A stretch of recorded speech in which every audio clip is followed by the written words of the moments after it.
안녕하십니까. 설교 시간, 설교 해설 시간입니다. 오늘 제가 보충할 설교는 오늘 예배 시간에 했던 설교 9월 6일 급히 먹으라는 제목의 설교입니다. 출애굽기 12장 1절에서 14절을 본문으로 합니다. 제목이 좀 특이하죠. 그 본문에서 그래 나온 겁니다. 급히 먹으라. 오늘 저는 다른 때도 비슷한 느낌이었는데 뭐 여러 번 또 말씀드린 거 얘기도 해요. 새로운 느낌이 온다 그런 게 있었습니다. 아주 잘 알고 있는 내용이잖아요. 6월절의 기원에 대한 이야기입니다. 이렇게 명령을 내리고 그게 모세에게 하나님께서 명령을 내린 걸 그대로 받아 쓴 거고요. 그게 조금 있으면 실행이 됩니다. 6월절을 배경으로 합니다. 6월절이 구약 성경에서 중요한 기둥과 같은 사건입니다. 두 기둥 중에 하나죠. 하나는 그 바벨론으로부터 해방이고요. 기원전 538년, 기원전 538년에 있었던 바벨론으로부터 해방입니다. 물론 이제 선지자들은 해방되기 전에 바벨론으로 포로로 잡혀갈 때 사건을 더 중요하게 생각을 하죠. 거기서 하나님에 대한 근본적인 질문이 많이 나왔습니다. 그 바빌론 포로 사건 전후 요게 구약 성서 전체를 끌어가는 핵심 사건 혹은 개념이라고 할 수 있습니다. 이제 같은 사건으로 출애굽이죠. 하나는 뒤에 있었던 건 바벨론 해방, 바벨론 포로와 바벨론 해방. 먼저 있었던 것은 13세기에 있는 출애굽입니다. 출애굽 그 원칙적으로만 얘기하면 원칙적이다. 실체로 본다면 바벨론 사건에 근거해서 이집트 사건이 이제 소환된 겁니다. 이집트에 400년 동안 사실 노예라고 얘기하지만 사실 노예는 아닙니다. 거기에 이제 요새 때문에 야곱 형제들과 가족들이 70몇 명이 이주하지 않습니까? 뭐 이주한 거죠. 거기서 소수민족으로 살았습니다. 그 삶이 좀 고단할 때도 있으니까 노예라고 보통 얘기하는데 성경에 그 요셉 후손들이 거기서 노예로 살았다고 얘기를 했나요? 노예처럼 산 것으로 나오긴 하죠. 거기서 토목공사하고 뭐 성을 짓는데 뭐 이렇게 저렇게 뭐 아이들이 너무 많이 번성하니까 그 히브리 민족들 소수 민족을 줄이기 위해서 이집트라는 그 제국이 억제 정책을 썼다 이런저런 얘기 나오는데 그거는 그렇게 표현되는 거지 실제로는 뭐 그게 핵심은 아니죠. 어쨌든 거기서 소수민족으로 이제 한 400년 정도 살았습니다. 그러다가 이제 가나안 땅으로 오게 되거든요. 근데 거기서 벌어졌던 어떻게 시작했냐? 시작은 뭐 우리가 잘 알고요. 모세 이야기의 그 전체 배경이 그겁니다. 근데 그 사건을 그 뒤에 이제 6월절 이 세리머니 뒤에 미안합니다. 이게 자꾸만 말에 헛나오죠. 홍해가 갈라진다거나 뭐 그런 일들 쭉 많이 나오는데 뒤에 더 드라마틱한 이야기가 나오는데 그래서 출발점이 6월절 종교의식입니다. 거기 나온 근데 그게 소환된 거죠. 근데 6월절 출애굽 부터 다 찬찬히 그 역사가 이렇게 기록된 게 아니라 바벨론 사건을 경험해서 그 역사를 되돌려서 이제 그거를 소환한 겁니다. 역사가들이요. 예, 표현이 잘 되는지 모르겠습니다. 그러니까 구약성서 전체의 기본 토대는 바벨론 사건입니다. 근데 왜 우리가 이렇게 바벨론으로 포로로 잡혀가고 뭐 이렇게 하느냐, 도대체 우리 민족의 누군가, 뭐 그런 질문들이 출애굽으로 가는 거죠. 그러니까 출애굽과 바벨론하고는 같은 이야기라고 할 수 있어요. 그래서 여러 가지가 거기 겹쳐지기도 합니다. 뭐 그건 역사 비평에서 더 다루는 문제니까 지금 제가 설명할 준비는 되지 않았습니다. 그거 출애굽만 아니라 창세기에 나온 이야기도 사실은 바벨론 사건으로부터 바라본 관점입니다. 뭐, 예. 하여튼 그렇게 역사가 같이 맞물려 있다. 그러니까 우리가 연대기식으로 창세기에서부터 차례대로 족보 이야기, 족장들 이야기, 그리고 출애굽과 뭐 광야 사건 이야기가 이렇게 차례대로 잘 정리되어 있었던 게 아니라 서로 겹쳐 있다. 기원전 6세기의 역사 이해와 출애굽, 창세기 이 모든 것들이 같이 겹쳐서 벌어진다. 그렇게 생각하시면 되겠습니다. 하여튼 그런 거는 역사 비평이니까 신학에서 하는 작업이에요. 뭐 그건 이제 전문적인 공부에서 다루는 문제고, 그건 접어도 됩니다. 우리는 그런 것보다 하여튼 소환됐다고 하더라도 그 출애굽에 관련된 6월절 사건이 얼마나 유대인들의 그 하나님 신앙을 잘 드러내주고 있는가 하는 걸 질문해야 됩니다. 그리고 그게 우리 기독교 신앙에서 어떤 의미가 있느냐 하는 질문과도 연관시켜서 봐야 되는 거죠. 근데 6월절 이야기야 뭐 잘하는 거죠. 주일학교 때서부터 흥미진진하게 들었던 이야기입니다. 오늘 제가 그 설교를 준비는 이제 며칠 전에 했습니다만 준비하면서, 그리고 오늘 설교를 하면서도 그 6월절 그 의식이 생생하게 느껴졌습니다. 저의 전달 능력이 뭐 충분하지 않아서 얼마나 전달되는지 모르겠습니다만은 저에게는 아주 어떤 새로운 세계를 보는 듯한 아주 생생하게 살아있는 그런 말씀으로 다가왔습니다. 급히 먹으라. 이건 뭐 누구도 어떤 설교자도 그런데 주목하진 않았죠 여태까지요.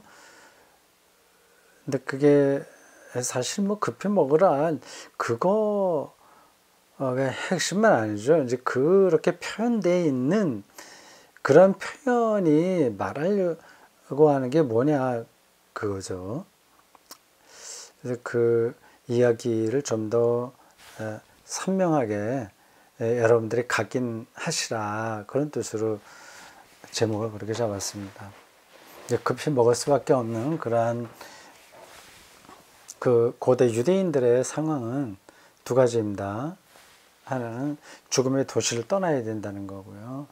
또 하나는 가나안을 향해서 가야 된다고 하는 겁니다. 떠나야 되고 어디를 가야 되고. 예. 가야 될 곳이 없다면 떠날 필요도 없죠. 그리고 가고 싶은 곳이 있다고 하더라도 여기를 떠날 이유를 알지 못하면 뭐하러 떠나겠습니까? 이게 죽음의 도시가 아니라고 한다면, 재앙이 내리는 곳이 아니라고 한다면 뭐하러 떠나겠어요? 400년 동안 거기서 잘 먹고 잘 사는 됩니다. 이 두 가지 요청 때문에 그들은 밥을 급하게 먹으라고 하는 명령을 받아들일 수밖에 없을 정도로 그 상황을 받아들인 거죠.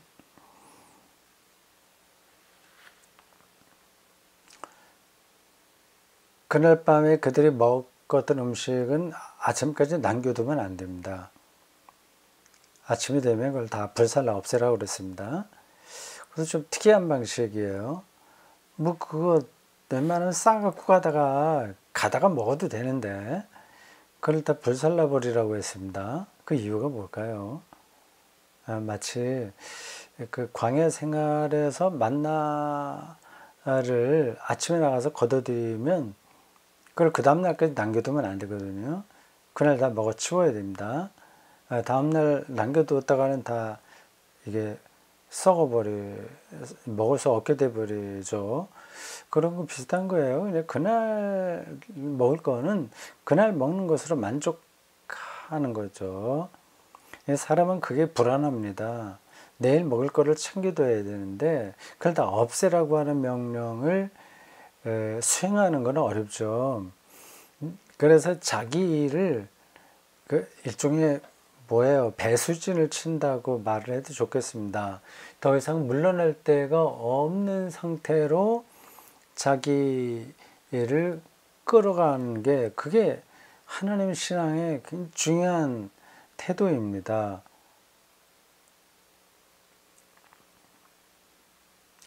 하나님 신앙이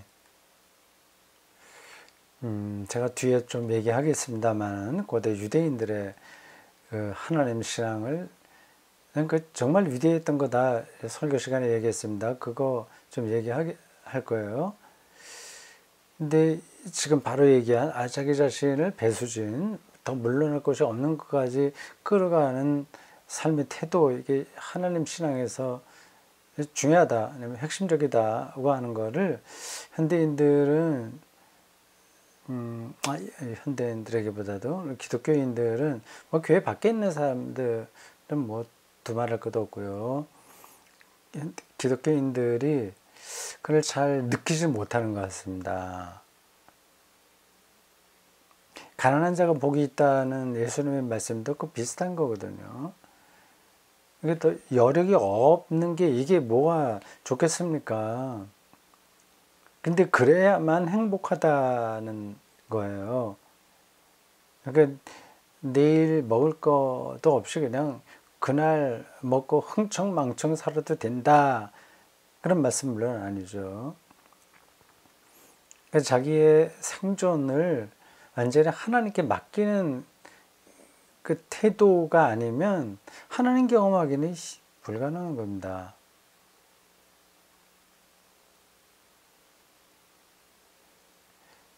그러니까 내가 앞으로 뭐 10년, 20년 아니면 50년 그것만이 아니라 내 자손들까지 다 잘 먹고 잘 살 수 있을 정도로 준비를 해야만 겨우 마음이 놓이게 된다면 그런 상태에서는 하나님 신앙이 불가능한 거죠. 그러니까 이게 우리가 현대 살아가는 삶, 오늘 설교에도 나온 단어인데 자본주의 이데올로기하고 그 성수가 말하는 하나님 경험하고는 완전히 다릅니다. 이게 자본주의 이데올로기에 우리가 완전히 길들여져서, 물론 저도 거기서 완전히 자유롭다고 할 수는 없습니다. 하나님 신앙하고 충돌하는 거예요. 이게 잘 들어오지가 않습니다. 그러니까 밋밋한 거죠. 그 적당한 선에서 자기가 이렇게 타협하고 그냥 살아가는 겁니다. 그게 이제 혼합주의인 거죠. 혼합. 하나님 신앙 적당하게 하고 이 세상, 이 시대가 요구하는 그 이데올로기 그걸 적당하게 해서 그래야지 안심이 되는 거예요. 하여튼 그런 문제들이 있어요.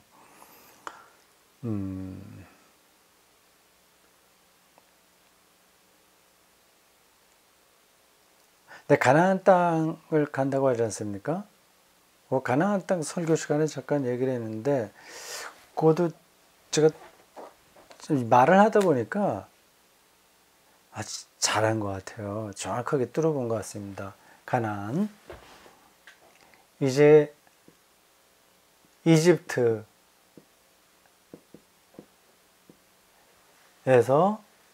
떠나서 가나안 가야 되지 않습니까? 현재는 이집트에 있어요. 이집트 중에서도 고센이라고 하는 곳에 있습니다.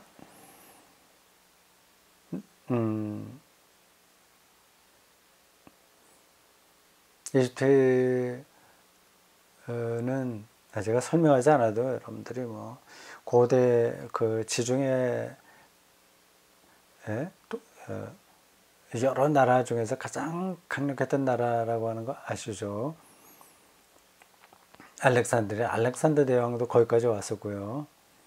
로마 장군들도 다 거기까지 왔습니다. 다가 아니라 중요한 황제가 될 사람들을 다 많이 왔다 갔습니다. 그리고 이집트는 계속 로마하고도 싸우고 바빌론이 그 전에 올라가게 되면 아시리아, 바빌론, 뭐 페르시아 이런 데하고 다 싸웠어요. 그만큼 강력한 나라였습니다. 그 이집트가 이렇게 강력할 수 있었던 것은 나일강 유역에서 얻어낼 수 있는 큰 곡식이죠. 부자 나라였습니다. 근데 거기서 그 중에서도 더 기름진 땅이 고센입니다. 히브리 민족이 여기서 터를 닦고 살았거든요. 굉장히 여유 있게 살았습니다. 출애굽기에는 그게 다른 식으로 나오긴 하는데 히브리인들이 다른 여러 종족에 비해서 아이들을 많이 낳았다고 하지 않습니까? 그만큼 건강하다는 얘기죠. 건강하려면 잘 먹고 잘 살아야 되거든요. 하여튼 고센이라고 하는 것에 이제 이따 가나안으로 이제 가는 겁니다.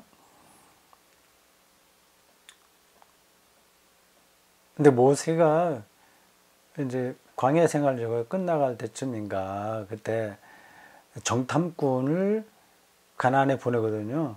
자기 이제 앞으로 들어가야 되니까. 내가 와서 보고하는 게 서로 달랐습니다.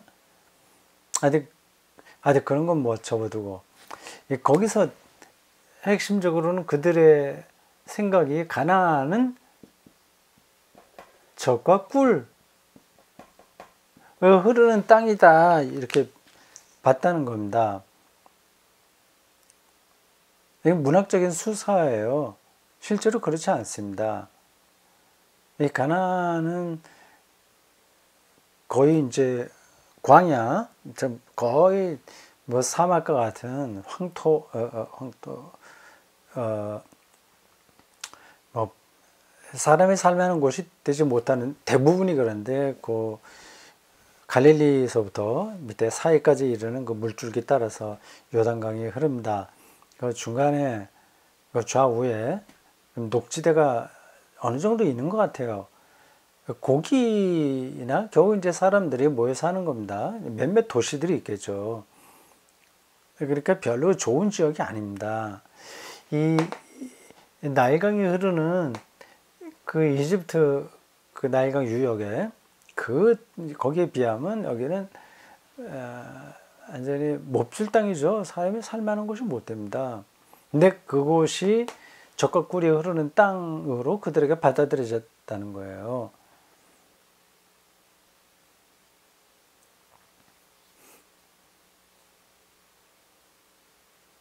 이게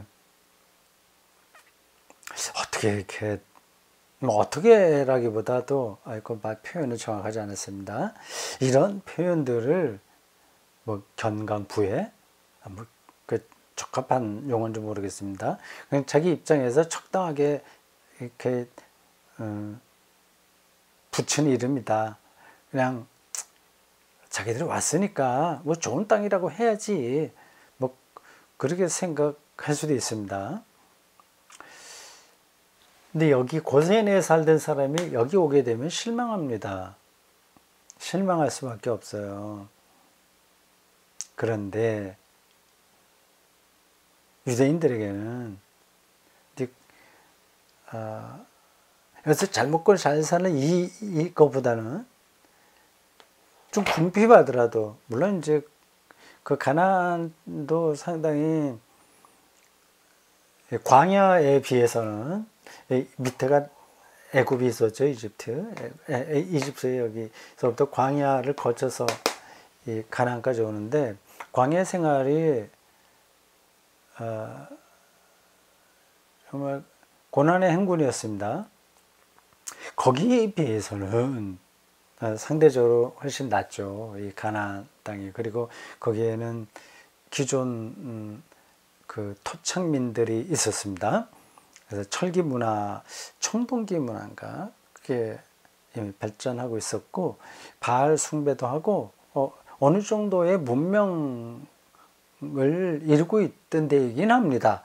그러나 이집트 여기에 비해서는 훨씬 떨어진 지역이죠. 근데 이런 데 왔다고 하더라도 히브리 사람들, 유대인, 이스라엘 똑같은 이름입니다. 그들에게는 그 이집트에서 경험하지 못한 하나님 신앙의 눈으로 볼 때 젖과 꿀이 흐르는 땅이라고 말할 수밖에 없었습니다. 그렇게 말할 수 있었던 거죠.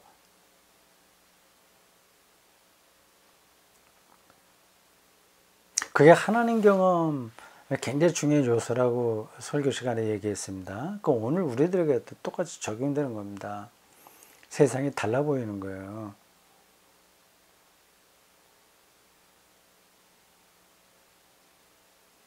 이집트 여기서는 그 파라오가 절대 군주로서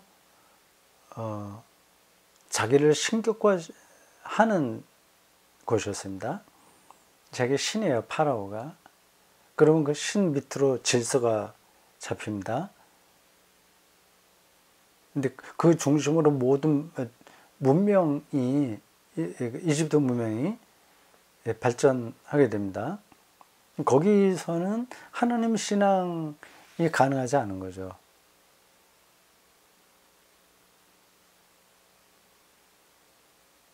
이 가나안으로 와서, 물론 가나안에 들어와서도 또 바알 숭배도 있고는 하긴 합니다. 그래서 하나님 신앙에 계속 위협을 받기도 했어요. 그건 뭐 어디 가나 다 인간 역사에는 나타나는 거기 때문에 뭐 그게 하나도 없는 세상, 온전히 하나님 안에서 삶이 풍성한, 영적으로 풍성한 세상이라고 하는 건 없습니다. 다 그 문제들을 전제하고 우리가 생각을 해야 됩니다. 하나님 경험에 있으면, 하나님에 대한 신앙에서 보면 이 이집트 문명에 비해서 훨씬 떨어지는 이 가나안도 젖과 꿀이 흐르는 땅으로 경험됩니다.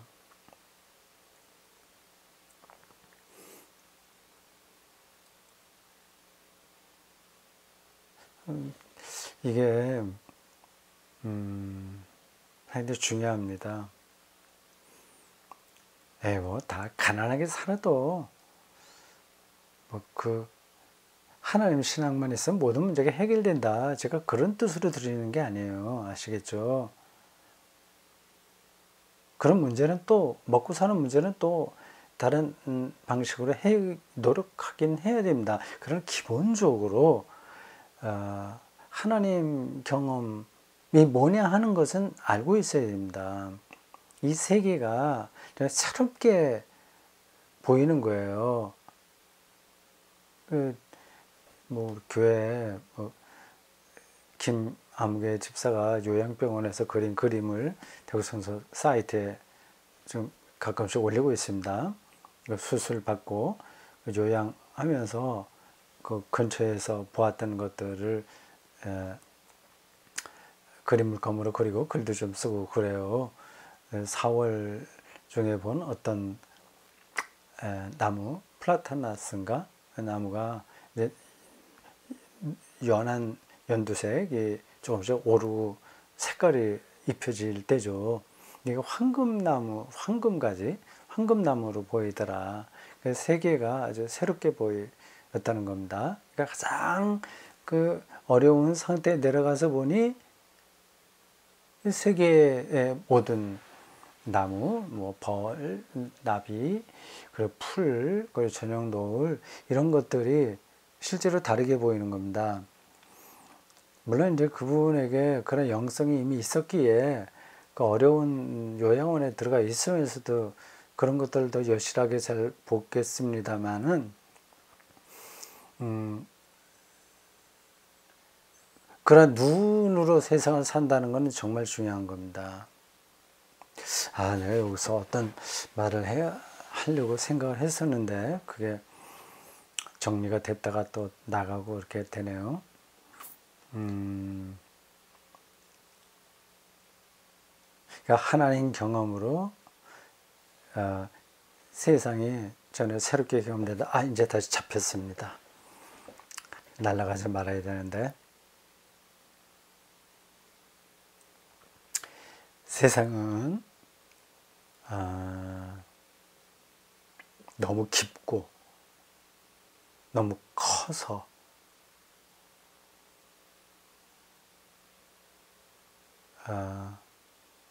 우리가 그걸 다 볼 수가 없어요.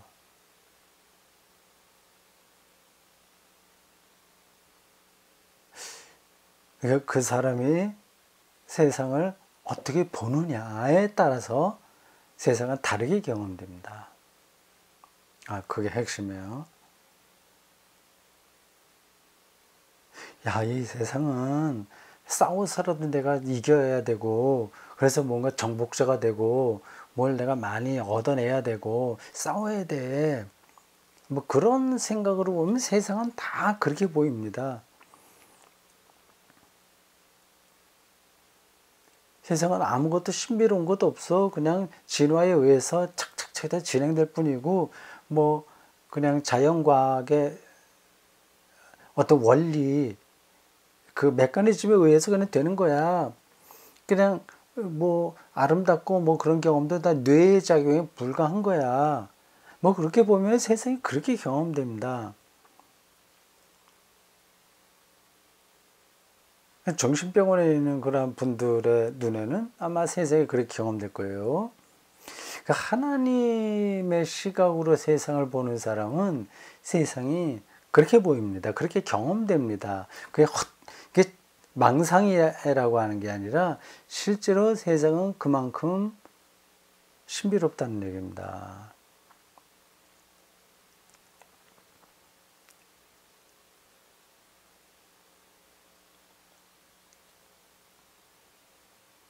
그러니까 하나님을 믿고 사는 사람들에게는 분명히 세상이 다르게 경험됩니다. 똑같이 경험 안 돼요. 코로나19라고 하는 사태 안에서도 기독교 영성, 기독교 신앙, 그 신화, 그 깊이에 들어가 있는 사람과 그렇지 않은 사람은 다르게 경험됩니다. 그리고 다릅니다. 실제로. 이 벌어지는 모든 것들을 어느 누구가 아주 완벽하게 100% 원인과 결과와 미래 모든 것들을 다 이 체계로 만들어서 제시할 사람은 없습니다. 그렇게 제시되지도 않습니다. 이 세계는요. 지금 폭풍이 또 하나 올라온다고 하는데 이게 우리 계산대로 되지 않은 거 아니겠어요? 우리나라 중심으로 관통하려고 하다가 그렇게 계산이 나왔는데 또 중국 쪽에 있는 찬기류가 좀 내려오면서 밀려서 동쪽으로 좀 방향을 틀었다고 해요. 지구에서 벌어지는 이 대기 문제도 어느 정도까지는 우리가 경험상 과학적으로 수치를 내갖고 계산하지만 그게 다 밝혀질 수가 없습니다. 그건 하여튼 뭐 그런 쪽으로는 제가 더 말씀드릴 수가 없네요. 더 복잡한 문제가 연관되니까요. 핵심은 이겁니다. 우리가 하나님을 믿는다는 것, 그것은 세상 사람들보다 더 잘 먹고 잘 살려고 하는 게 아니라 새롭게 경험하는 겁니다. 생명을 경험하는 거죠. 그건 이제 새롭게 경험한다고 하는 것은 생명이라고 할 수 있는 거예요. 시인의 눈에는 이 세상이 그것도 새롭지 않습니까? 누구예요? 내 이름이 잘 기억나지 않는데 그 19만 기억납니다. 개구리 울음소리로 벼이삭이 폈노라. 뭐 그렇게 시를 어떤 구절이 나옵니다. 그러니까 자연과학의 입장에서 보면 말도 안 되는 거죠. 근데 개구리가 울었다고 해서 벼이삭이 핍니까? 그러나 일종의 실증적인 자연과학자가 그 시인의 시를 보고서 전 무식하다, 아무것도 모르고 저런 시를 쓴다고 얘기하면 그럼 이제 그 사람이 무식한 겁니다.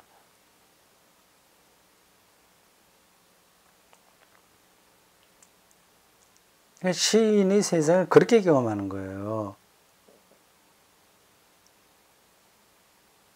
그러니까 자연과학에서는 이삭이 왜 피냐, 몇 월에 며칠 돼서 심어서 며칠 날 어떻게 되고 하는 건 자연과학대로 설명하면 됩니다. 그거는 가능한 거예요. 옳은 거예요. 그런데 시인은 이삭이 펴는 것은 그거는 개구리가 울었다거나 아니면 천둥이 쳤다거나 그렇기 때문이다. 그렇게 말할 수 있는 겁니다. 그러니까 이쪽에 자연과학자가 그 시인을 틀렸다고 얘기하거나 뭐 시인이 자연과학 하는 거를 틀렸다고 말할 수는 없는 거죠. 이게 무슨 말씀이냐. 세계는 그만큼 신비롭다고 하는 겁니다. 그거를 우리가 잘 느끼지 못하고 살아요. 늘 똑같은 계산 안에서 세상이 돌아가는 것처럼 보이니까 말이죠. 하나님 신앙은 그 시인이 보는 세상처럼 세상을 새롭게 보는 겁니다. 시인은 그 식으로 보는데 하나님을 말하는 선지자들은 또 다른 시각으로 세상을 보는 거죠. 이렇게 새롭게 경험되어 이 젖과 꿀이 흐르는 땅이 되는 겁니다. 이게 시인이 되려면 시인은 한 사람이 있는 게 아니에요. 그렇게 수많은 시인이 있었는데도 계속 시가 만들어지지 않습니까? 세상을 그들이 보는 거예요. 경험하는 거예요. 근데 그 시인의 어떤 내공에 따라서 세상이 다르게 표현되듯이 하나님 신앙에 있는 사람들도 수준에 따라서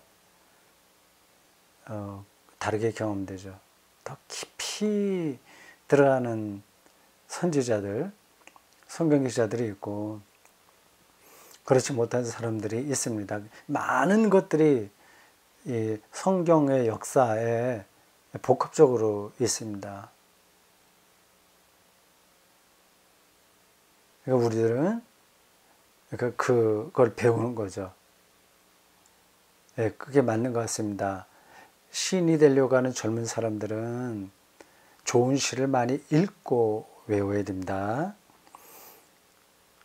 그럼 이제 시인의 판열에 조금씩 들어가게 돼요.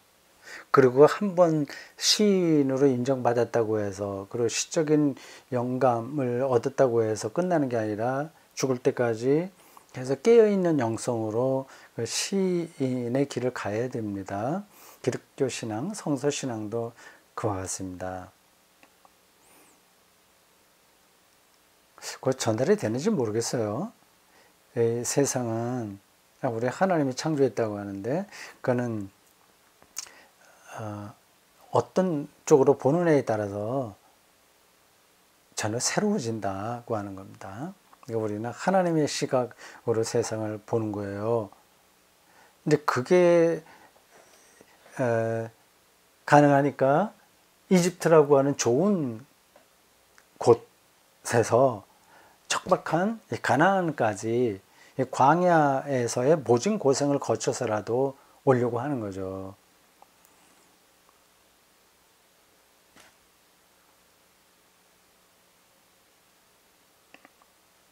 하나님 경험이라고 하는 게 뭐 한두 번으로 끝나는 것도 아니고, 기독교 유대인의 하나님 경험이 또 기독교에서는 삼위일체로 확장되고요. 기독교에서도 여전히 삼위일체가 아니라 유일신론에 머무는 교단들도 있습니다. 교단이라기보다도 그러한 정확한 종파인가 뭐 그런 데도 있어요. 여호와의 증인 이런 데가 삼위일체를 안 믿죠. 하여튼 뭐 근데 왜 그렇게 여러 가지 하나님에 대한 이야기하고 예수 그리스도 뭐 성령 이런 것들을 그렇게 복잡하냐, 여러분들이 생각하실 겁니다. 신학이 왜 이렇게 복잡하냐, 그냥 하나님 믿고 착하게 살고 이렇게 하면 되지, 왜 뭐 참된 신 참된 인간 기독론에서 그런 걸 얘기하고 창조와 종말, 구원, 칭의 뭐 이런 것까지 그렇게 많은 이야기들을 하냐, 좀 이상하게 생각하실 겁니다. 그리고 그런 교리들을 달달 외우면 제가 기독교를 안다고 생각 또 하실 겁니다. 그렇지 않습니다.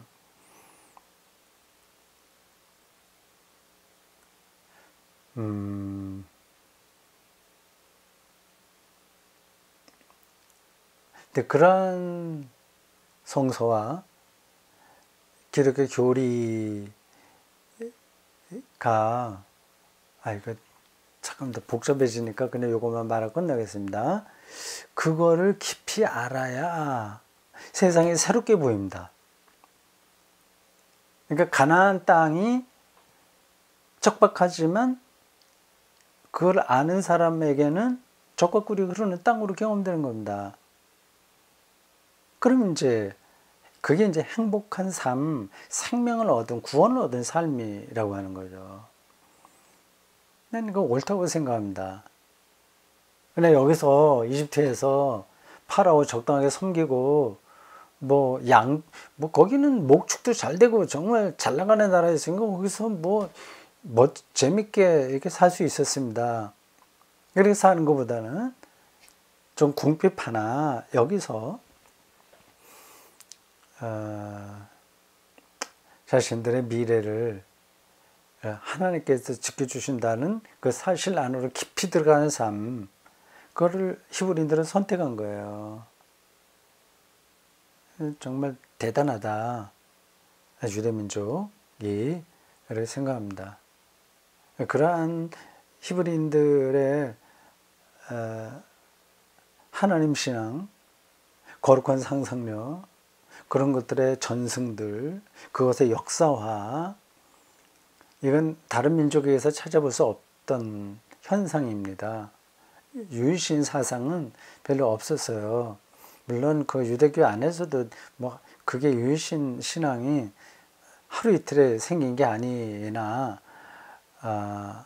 그 당시 제국이 모든 세계에 모범이 됐었는데 제국의 꼭대기에는 그 황제, 파라오, 시저 이런 사람들이 있었습니다. 그게 신이 되는 거죠, 인간이. 그걸 거부한 겁니다, 철저하게.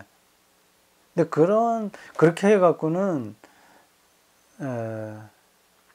그렇게 해갖고라기보다도, 그러니까 주변에 있는 여러 제국들과는 완전히 다른 입장을 유대인들은 취한 겁니다.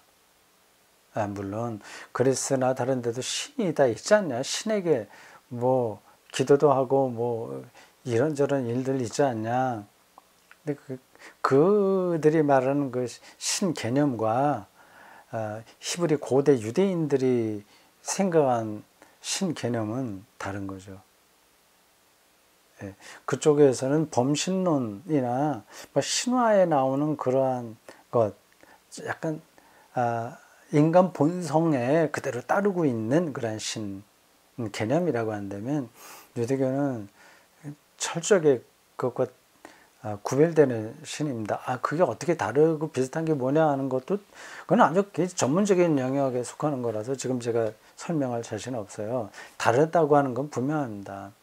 그래서 십계명에 보면 다른 신을 섬기지 말라 이런 말 나오지 않습니까?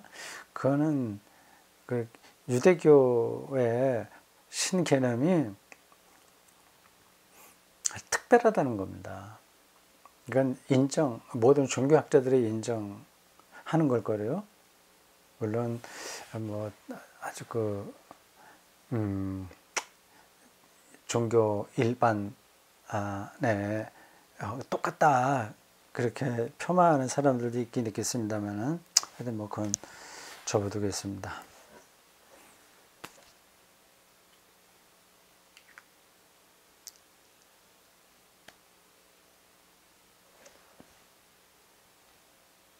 자, 이제 대충 된 것 같습니다. 대충 된 게 아니라 뭐 요거 하나만 얘기하다가 말았군요. 이 가나안 적과 꿀이 흐르는 땅. 이러한 희망이 있었으니 혹은 갈망이 있었으니 급하게 먹어야죠. 마치면서 한마디만 오늘 설교 제목과 연관해서 설교한 내용 중에 한 가지만 강조하겠습니다. 급히 먹는다고 하는 건 대충 처리하는 겁니다. 대충 처리하자. 그냥 갈 길이 바쁘다. 그냥 어떻게 뭐 그럴듯하게 모든 걸 차려 먹냐. 먹긴 먹어야 되지만 대충 먹자. 그 얘기입니다. 좀 돈 손해봐도 그 당장은 좀 아깝겠지만 그것도 그냥 급히 먹는 거로 생각하고 지나가자 하는 거죠. 그게 6월절 영성의 핵심이 아니겠습니까? 쉽게 그렇게 되지 않을 겁니다. 뭐가 중요한지, 그리고 여기 빨리 떠나지 않으면 안 될 만큼 여기가 죽음의 천사가 곧 임한다는 사실, 그 경제 논리로 돌아가는 이 세상에 어떻게 열 번째 재앙이 임할 것인가를 뚫어보지 않은 사람들은 급하게 먹을 생각 없죠. 대충 처리할 생각 없죠. 악착같이 조금 더 손해보지 않고 살려고 최선을 다하겠죠. 그건 어쩔 수 없긴 합니다. 자, 우리 중요한 거는 꽉 붙들고 그렇지 않은 거는 대충 처리하면서 살아봅시다. 그런 사람에게는 그게 이제 하나님 신앙으로 가능한 건데, 하나님 신앙이 있어야만 가능한 건데, 그런 사람에게는 가나안처럼 척박한 곳도 젖과 꿀이 흐르는 것으로 경험될 겁니다. 자, 오늘 여기까지 하겠습니다. 수고했습니다.